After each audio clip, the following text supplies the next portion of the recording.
nadidelay yung experiment kasi kailangan pa i-order. Matagal bago dumating. At ano yung cost? Walang available materials dito sa ating school.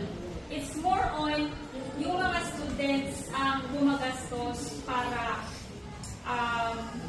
i-fund yung kanilang pag-aaral. But in some schools, yung nagpo-fund yung school. You know? Okay. But actually, sa AIP ng school,